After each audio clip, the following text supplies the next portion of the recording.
الحمد لله ملك الوهاب لا نظير له ولا نصير له ولا جواد. اما بعد اعوذ بالله من الشيطان الرجيم. بسم الله الرحمن الرحيم. انما يريد الله ليذهب عنكم الرجس اهل البيت ويطهركم تطهيرا. صدق الله مولانا العظيم وبلغنا رسوله النبي الكريم ونحن على ذلك لمن الشاهدين والشاكرين والحمد لله رب العالمين. عزیزان ملت اسلامیہ، گفت و شنید کا معاملہ آگے بڑھے کہ اس سے پیشتر آئیے ہم اور آپ انتہائی خلوص و عقیدت و محبت کے ساتھ اپنی اور ساری کائنات کے مرقد عقیدت جناب محمد الرسول اللہ صلی اللہ تعالی علیہ وآلہ وسلم کی بارگاہ میں جھوم جھوم کر درود پاک کا ہدیہ پیش کریں اور پڑھیں بآواز بلند. اللہم صلی علی سیدنا و مولانا محمد طب القلوب ودوائها وعافیت الابدان وشفائها ونور الابصار وضیائها وعلى آلہ وصحبہ وسلم ابدا.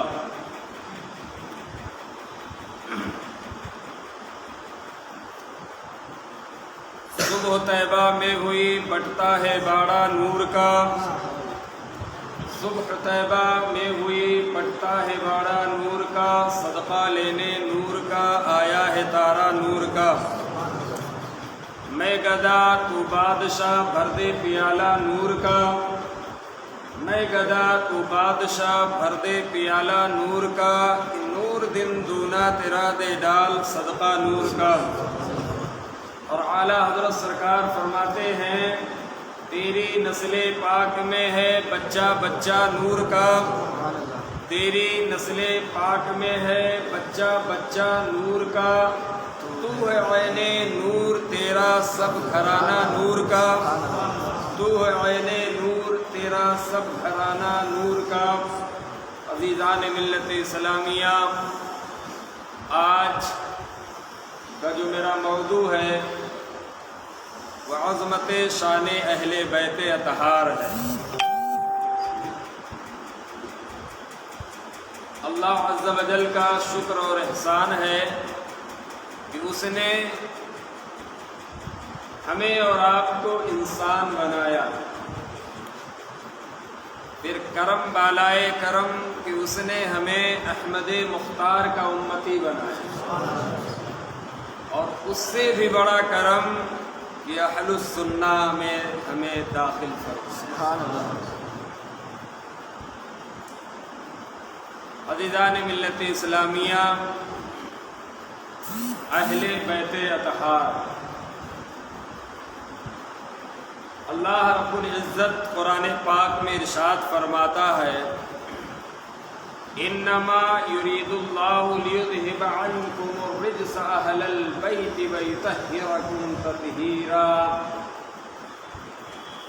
اللہ عز و جل تو یہ چاہتا ہی ہے کہ وہ ہر آلودگی کو آپ سے دور کر دے اور ایک دم طیب و طاہر کر دے.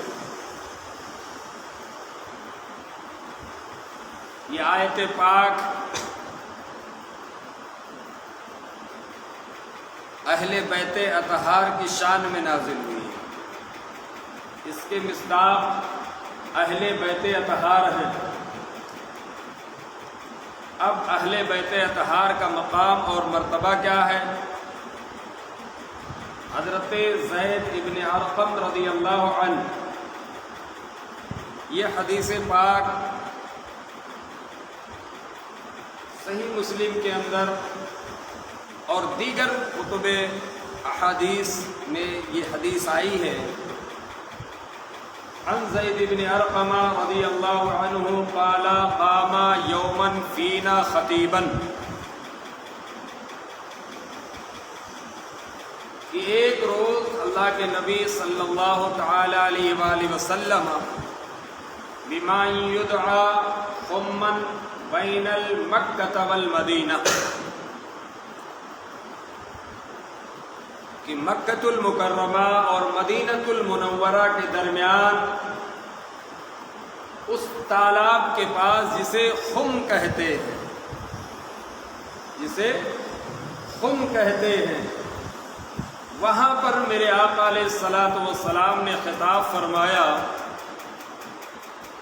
اللہ کے حمد و ثنا اور نصیحت کے بعد آپ نے فرمایا، اے لوگو، میں ایک بشر ہوں، میں ایک بشر ہوں، ایک دن فرشتہ اجل بحکم الہی آئے گا تو میں اپنے رب کی بارگاہ میں حاضری کا شرف حاصل کروں گا، لہذا ہم تمہارے درمیان دو چیزیں چھوڑ کے جا رہے ہیں، اولہما کتاب اللہ، پہلی چیز جو میں چھوڑ کے تمہارے درمیان جا رہا ہوں، تمہارے حوالے کر کے جا رہا ہوں، وہ اللہ کی کتاب ہے، اور وہ اللہ کی کتاب جس میں نور اور امت کے لیے ہدایت ہے، اور دوسری چیز جو میں چھوڑ رہا ہوں تمہارے بیچ میں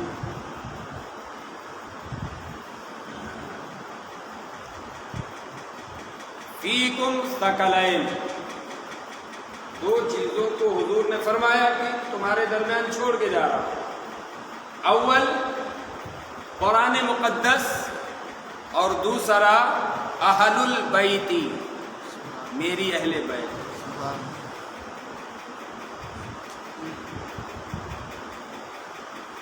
فی اہل البیت اذکرکم اللہ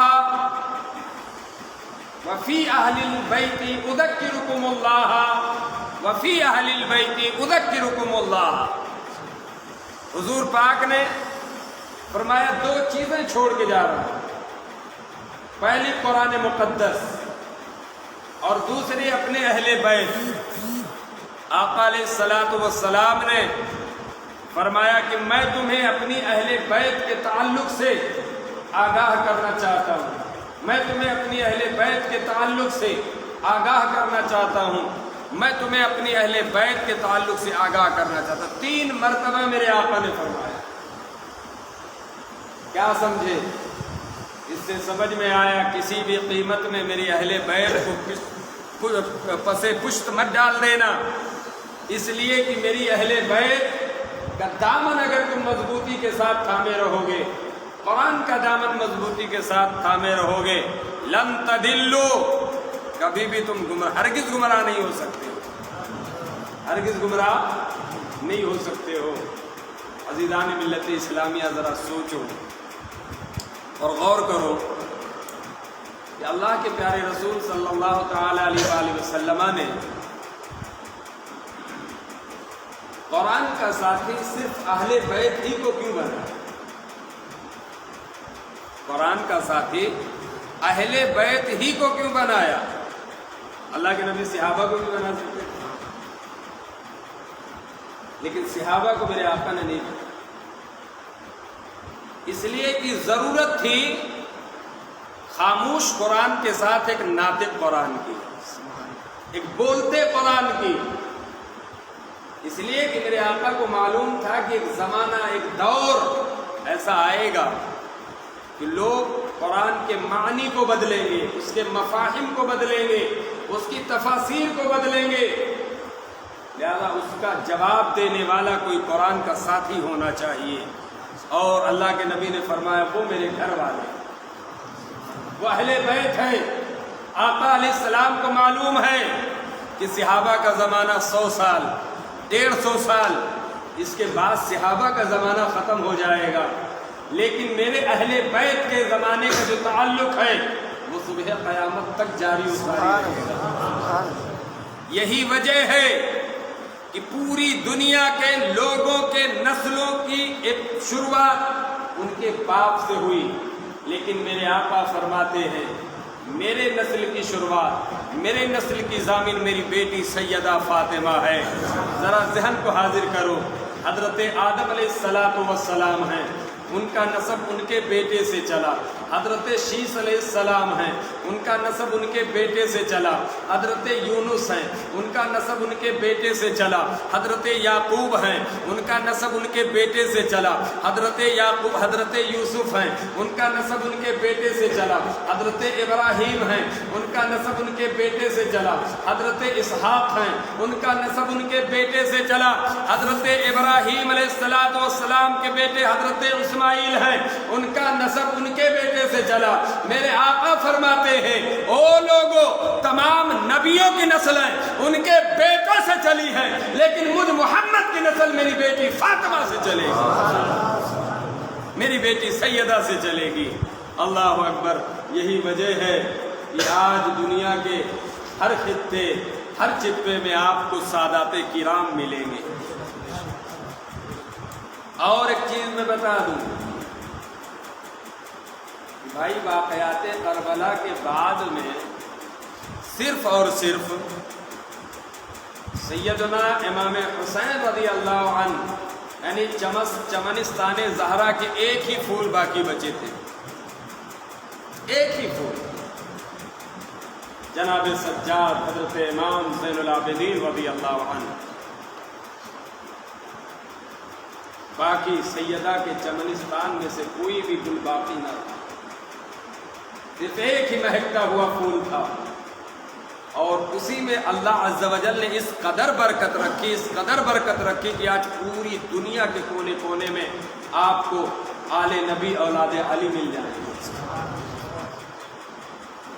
اِنَّا أَعْطَيْنَاكَ الْكَوْثَرَ، اللہ فرماتا محبوب ہم نے تمہیں خیر کثیر عطا فرمایا، خیر کثیر۔ مفسرین کرام فرماتے ہیں اس سورہ کے تعلق سے کہ محبوب ہم نے تمہاری اولاد میں برکت رکھ دی ہے، اور یہ برکت کبھی کم نہیں ہو سکتی ہے۔ یاد رکھو سعادات کی تعظیم ہم پر واجب ہے۔ کیا ہے؟ سعادات کی تعظیم ہم پر واجب ہے، وہ واجب التعظیم ہے۔ کیوں؟ اس لیے کہ وہ نبی کی آل ہے، نبی کی آل ہیں۔ میرے آقا علیہ الصلوۃ والسلام کی ایک آل ہے، حضرت سیدنا جنید بغدادی کا دور ہے، اور جنید بغدادی سید الطائفہ تقریباً 200 سال یا 150 سال پہلے کے ولی ہیں حضرت غوث اعظم کے۔ بغداد معلیٰ کی سرزمین پر آپ کا روضہ پاک ہے۔ حضرت جنید بغدادی رضی اللہ عنہ کو یہ اتنی بڑی ولایت اور یہ شان و شوکت ملی کیسے؟ آپ کو اللہ نے اتنا وقار کیسے عطا کیا؟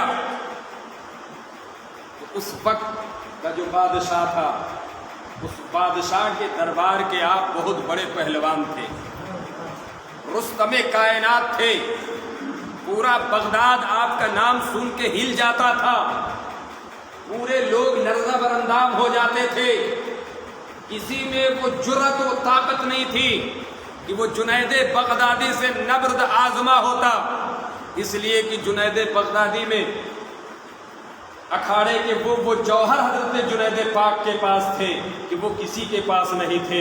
آپ کا نام سن کر کے اپنے وقت کے بڑے بڑے نامور پہلوان اپنے پاؤں پیچھے کر لیا کرتے تھے، ہٹا لیا کرتے تھے۔ لیکن آؤ، ایک شخص ہے، بغداد معلیٰ کی سرزمین ہے، ایک نحیف کمزور لاغر شخص ہے، وہ جنید بغدادی۔ چونکہ اعلان یہ بادشاہ کا ہو چکا تھا، جو بھی میرے جنید کو کشتی میں پچھاڑ دے گا، ہم اس کے لیے داد و دہش کے دروازے کھول دیں گے، ہم اسے انعامات سے مالا مال کر دیں گے، ہم اسے اس کے من کے مطابق اسے انعامات سے نوازیں گے۔ یہ چیلنج، یہ اعلان ہو چکا تھا بادشاہ کے دربار سے۔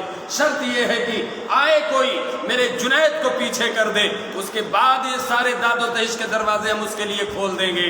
حضرات تھوڑا ذہن کو حاضر رکھنا، ایک آل رسول اولاد علی اس خطے سے گزر رہے تھے، زیادہ سفر ختم ہو چکا ہے، کچھ کھانے پینے کے لیے نہیں ہے، بچے بھی ساتھ میں ہیں. اب کریں تو کیا کریں؟ آل نبی جو ہوتے ہیں نا بڑے غیرت مند ہوا کرتے ہیں. وہ کسی کے سامنے دست درازی نہیں کیا کرتے ہیں, وہ کسی کے سامنے ہاتھ نہیں پھیلایا کرتے ہیں.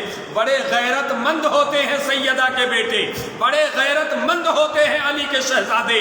میرے عزیزوں, وہ سید زادے ہیں, غریب الوطن ہیں, کوئی چیز ان کے پاس کھانے کے لیے نہیں ہے. اب کریں تو کیا کریں؟ لیکن اس چیز کی خبر ان تک پہنچ گئی کہ بادشاہ وقت کا اعلان ہے, بادشاہ وقت کا فرمان ہے کہ جو میرے جنید کو پچھاڑ دے گا ہم اسے اس کے من کے مطابق اور اس کی شان کے مطابق ہم اسے انعامات سے نوازیں گے. وہ شخص جو نحیف ہے, کمزور ہے, وہ بادشاہ کے دربار میں خبر بھجواتا ہے کہ ہم بادشاہ سے ملنا چاہتے ہیں. یہ خبر بادشاہ کے وزراء بادشاہ تک پہنچا دیتے ہیں کہ ایک غریب الوطن, کمزور, نحیف, لاغر انسان آپ سے ملنا چاہتا ہے. بادشاہ وقت کہتا ٹھیک ہے, انہیں اندر آنے کی اجازت دے دو. وہ شخص بادشاہ کے روبرو ہوتے ہیں, ہونے کے بعد کہتے دیکھو میں نے تمہارے چیلنج کو ایکسپٹ کر لیا ہے. تو جو تمہارا اعلان تھا کہ جو میرے جنید سے نبض آزما ہو جائے, اکھاڑے میں آ کے مد مقابل ہو کر کے میرے جنید کو پچھاڑ دے گا ہم اسے انعامات کا ڈھیر لگا دیں گے. آپ فرماتے اس چیلنج کو میں نے قبول کر لیا ہے. جو دربار میں وزراء تھے وہ بڑے حیران و پریشان ہوئے کہ کہاں جنید بغدادی, کہاں پوری دنیا کے پہلوان ان سے دیکھ کر کے نام سن کر کے پیچھے ہٹ جاتے ہیں. یہ کمزور سا شخص یہ کیسے آپ کا مقابلہ کر سکے گا؟ لوگوں نے سمجھا کہ یہ مذاق ہے, چھوڑ دو, جانے دو. لیکن بادشاہ نے اسے سیریس لیا, کہا نہیں, اگر اس شخص نے, اگر اس مرد مجاہد نے میرے چیلنج کو قبول کیا ہے تو پہلوانی کشتی کی تاریخ کو متعین کیا جائے اور پورے بغداد میں اعلان کروا دیا جائے کہ فلاں تاریخ کو جنید سے ایک مد مقابل جنید کا آ چکا ہے اور جنید سے لڑنے کے لیے تیار ہے. بغداد میں ہلچل مچ جاتی ہے, چاروں سمت یہ اعلان کر دیا جاتا ہے کہ ایک مرد مجاہد نے جنید بغدادی سے مقابلہ کرنے کے لیے تیار ہو گیا ہے. ایک شخص نکل آیا ہے جو جنید بغدادی سے مقابلہ کرے گا. بادشاہ کے اس چیلنج کو قبول کر لیا ہے. اللہ اکبر, سارے بغداد کے لوگ اس چیز کو سن کر کے شزدر رہ جاتے ہیں, حیران رہ جاتے ہیں. آخر وہ کون ہے مرد مجاہد؟ آخر وہ کون ہے پہلوان جو جنید بغدادی کا مقابلہ کرے گا؟ اب بغداد والوں کی بے چینی اور زیادہ بڑھی کہ کتنی جلدی وہ تاریخ آئے, کتنی جلدی وہ وقت آئے تاکہ بغداد کے میدان میں پہنچ کر کے اس مرد مجاہد کی کشتی کے جوہر کا نظارہ اپنے ماتھے کی نظروں سے بغداد کے لوگ دیکھیں. بڑے بے چین تھے.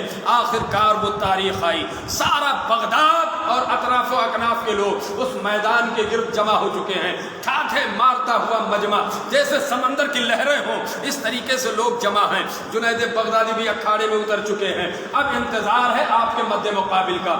وقت جو بتایا گیا تھا وہ وقت گزر گیا لیکن ابھی مد مقابل نہیں آیا. چیمی گوئیاں ہونے لگی. آخر کیا ہوا؟ وہ مد مقابل ابھی تک آیا کیوں نہیں؟ اتنے میں وہ مد مقابل لوگوں کے درمیان سے ہوتا ہوا اکھاڑے میں جلوہ گر ہوتا ہے. اب سارے لوگ دیکھ کر کے حیران و پریشان ہو جاتے ہیں.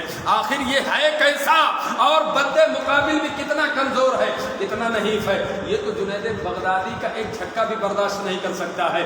یہ تو ان کے کشتی کے تیور کا ایک لہجہ بھی قبول نہیں کر سکتا ہے. یہ کیسے لڑے گا؟ اللہ اکبر. لیکن اب بغداد والے کچھ ایسے بھی لوگ ہیں جو کہہ رہے ہیں اس کی کمزوری پہ مت جاؤ, اس کی نقاہت پر مت جاؤ, اس کے لاغر پن پہ مت جاؤ. ضرور اس کے اندر کوئی جوہر جلوہ گر ہے جس کی وجہ سے اس نے بادشاہ کا چیلنج قبول کیا ہے, تبھی تو یہ جنید کے مقابلے میں آیا ہے. ورنہ کون ہے جو جنید سے اپنی ہڈیوں کو توڑائے گا؟ کون ہے جو اس اکھاڑے میں دھول چاٹنے کے لیے آئے گا؟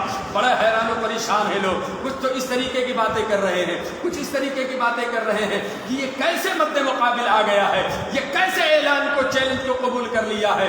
حضرات, وہ شخص اب جنید بغدادی کے سامنے ہوا. ایک دو ہاتھ ہوتے ہیں, ایک دو پیتڑے جنید نے اسے دکھائے. اس کے بعد میں اس نے کہا جنید ذرا قریب آؤ. جنید قریب جاتے ہیں. جنید کو کہا تھوڑا اپنا کان میرے پاس لاؤ. جنید نے اپنا کان اس سید زادے کے پاس کرتے ہیں. کرنے کے بعد میں کہا بتاؤ کیا بات ہے؟ جنید بغدادی کے کان میں اس مرد مجاہد نے کہا تھا جنید میں کوئی پہلوان نہیں ہوں، میں کوئی شجاع نہیں ہوں، میں کوئی بہادر نہیں ہوں، ہاں میں سیدہ کے باغ کا ایک پھول ہوں، میں علی کا شہزادہ ہوں، میں غریب الوطن ہوں، میں ادھر سے گزر رہا تھا، میرا زیادہ سفر ختم ہو گیا تھا، میرے چھوٹے چھوٹے بچے ہیں، میرے پاس کھانے کے لیے کچھ نہیں ہے۔ اے جنید تمہیں تو معلوم ہے جو آل نبی ہوتے ہیں وہ بڑے غیرت مند ہوا کرتے ہیں، وہ کسی کے سامنے ہاتھ نہیں پھیلایا کرتے ہیں، لہذا جب مجھے اس اعلان کا پتہ چلا تو میں نے اس اعلان کو قبول کر لیا ہے۔ اے جنید میں تم سے وعدہ کرتا ہوں آج تم میری بات مان لو، اور میرے نانا کے نبوت و رسالت کی قسم میں کھا کے کہتا ہوں کل اپنے نانا کے ہاتھ سے تمہیں جام کوثر میں پلاؤں گا۔ اللہ اکبر۔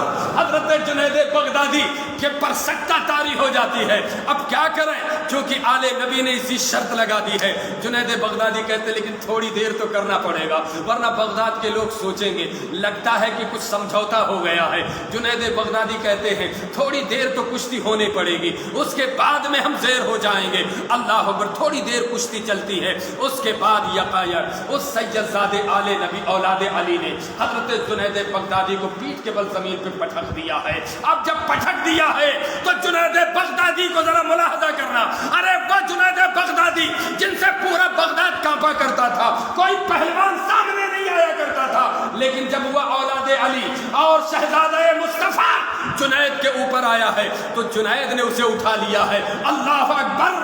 لوگوں نے دیکھا ہے کہ وہ سید زادہ جیت گیا ہے اور جنید بغدادی ہار گئے ہیں۔ ارے وہ جنید جس کو دیکھنے کے لیے لوگوں کی آنکھیں ترسا کرتی تھی، لیکن جب آج جنید ہار گئے ہیں اور اس سید زادے کو انعامات سے نواز دیا گیا ہے تو بغداد کے لوگ دھکے مار رہے ہیں، جنید پہ لعنت ملامت کر رہے ہیں، سب کو ختم کر رہے ہیں، انگلیاں اٹھا رہے ہیں اور اس کی کمزوری کا علل اعلان ببانگے دوہل اعلان کر رہے ہیں۔ اے جنید کتنا کمزور ہے، یہ جنید کتنا بزدل ہے، ارے یہ نام کا پہلوان تھا، یہ کوئی بھی پہلوان نہیں ہے، ایک کمزور نہیں کمزور شخص نے اسے زیر کر دیا ہے۔ اس طریقے سے سارے لوگ اسے تانے دیتے ہوئے مجمع منتشر ہو جاتا ہے، اپنے اپنے گھر لوگ چلے جاتے ہیں۔ حضرات کچھ لوگ دھکے بھی مار رہے ہیں، اب جنید کو کوئی اٹھانے والا نہیں ہے۔ اللہ اکبر۔ سارا مجمع میدان خالی ہو جاتا ہے، اکیلے وہاں پر جنید پڑے ہوئے ہیں اور جنید کے چند شاگرد وہاں پر ہیں۔ وہ شاگرد آتے ہیں، آنے کے بعد آپ کو اٹھاتے ہیں، اٹھانے کے بعد میں چونکہ شام کا وقت ہو گیا تھا، حضرت جنید نے یہ ساری ذلتیں اپنے اوپر بظاہر جو ذلتیں تھیں وہ لے لی، لینے کے بعد اپنے گھر گئے۔ گھر جانے کے بعد میں حضرت جنید بغدادی غسل کرتے ہیں، اس کے بعد نماز عشاء پڑھتے ہیں، جنید بغدادی سو جاتے ہیں۔ سونے کے بعد میں اب ان کے قسمت کا ستارہ اوج ثریا کو سلام کر رہا ہے۔ حضرت جنید بغدادی جب سوئے ہیں، اللہ کے نبی تشریف لائے ہیں اور لانے کے بعد میرے آقا فرماتے ہیں او جنید تو نے میرے بیٹے کو اپنے سینے پہ بٹھایا ہے، لے آج میں تجھے ولایت کا تاج عطا کر رہا ہوں، آج میں تجھے برتری کا تاج عطا کر رہا ہوں، آج میں تجھے شرافت کا تاج عطا کر رہا ہوں، آج میں تجھے صداقت کا تاج عطا کر رہا ہوں۔ اے جنید یہ مقام ملا کیسے ہے؟ تو آج بھی جنید کے گنبد سے قبر سے آواز آ رہی ہے کہ یہ مقام ملا ہے تو آل مصطفیٰ کے قدموں سے ملا ہے۔ یاد رکھو یہ مقام ہے آل رسول کا۔ اگر دنیا میں تم ان کی تعظیم کرو گے میرے آقا خوش ہو جائیں گے، اگر دنیا میں تم ان کے نام پر اپنے مال کو لٹاؤ گے میرے آقا خوش ہو جائیں گے، اگر دنیا میں تم ان کے قدم کے نیچے راستے میں مخمل بچھاؤ گے میرے آقا تمہیں جنت کا پروانہ عطا فرما دیں گے۔ آج لوگ نظر انداز کر دیتے ہیں صاحب، لیکن یہ نہیں معلوم کہ میرے آقا فرماتے ہیں ایک شخص نے ایک آل نبی کو برا بھلا کہا، میرے آقا اس کے خواب میں آئے، کہا تم نے مجھے گالی دی ہے؟ وہ شخص کہتا ہے یا رسول اللہ میں آپ کو کیسے گالی دے سکتا؟ میرے آقا نے فرمایا تم نے میرے بیٹے کو گالی دی۔ اللہ اکبر۔ میرے عزیزوں سیدوں کی قدر کرو اور ان کی عزت کرو، وہ ہمارے سر کے تاج ہیں، ہم ان کے در کے غدا ہیں، ہمیں اگر ان کے در سے جو ٹکڑا مل جائے ہمیں اس پہ قناعت کر لینا چاہیے، اس لیے کہ آل رسول کا جو مقام ہے، اہل بیت اطہار کا جو مقام ہے، اللہ بڑا عظیم الشان مقام ہے۔ یاد رکھو ان کی محبتیں ہمیں جنت کا راستہ دکھائیں گی، انہی کی تعظیم مجھے جنت کا پروانہ دلائیں گی، انہی کی چاہت ہمیں